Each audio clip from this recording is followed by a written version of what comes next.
Les assaillants seraient venus de Kamiri, de la profondeur du quartier Rwangoma. Ils se seraient servis d'un otage comme pisteur qu'ils ont pris d'assaut pour le conduire en ville. Ils ont attaqué la cellule Kitaomba, tuant 6 civils et blessé 3 autres par balle. Cette attaque intervient au lendemain d'une réunion des acteurs de la société civile qui ont passé à revue la situation sécuritaire, à l'issue de laquelle et bien avant, alerté sur les menaces qui pesaient sur la ville, regrette Maître Pepe Kavota, président de la société civile de Beni. La coordination urbaine de la société civile Force Vive de Beni est très consternée par l'attaque du quartier Rwangoma par les assaillants présumés de l'ADF, faisant état de 6 morts, alors qu'hier, lors de notre point de presse, et bien avant cela, la société civile Force Vive avait lancé une sorte d'alarme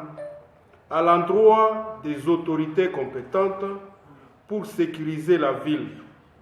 Mais hélas, l'inévitable est arrivé. Cette incursion intervient après environ une année d'accalmie dans la ville, mais certains villages du territoire de Beni sont encore sous l'emprise des assaillants. Les 3 dernières semaines, des attaques meurtrières ont été déplorées sur la route Beni-Kasindi environ, causant une 60aine de civils tués et une 50aine d'autres portés disparus. Au moins 6 véhicules, une 20aine de motos et de maisons pillées et incendiées documentent la société civile. L'ennemi profite de l'insuffisance des troupes dans la zone pour mener des attaques, même dans les zones qui étaient déjà pacifiées. Omar Kalicia déplore que plusieurs positions ont été dégarnies pour intervenir à Rutshuru.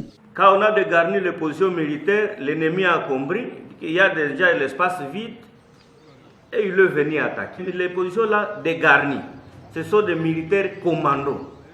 Et peu d'espoir pour la population et pour nous, ceux que nous vivons sur le terrain, ces gens-là sont combattants. Et on les a amenés ailleurs.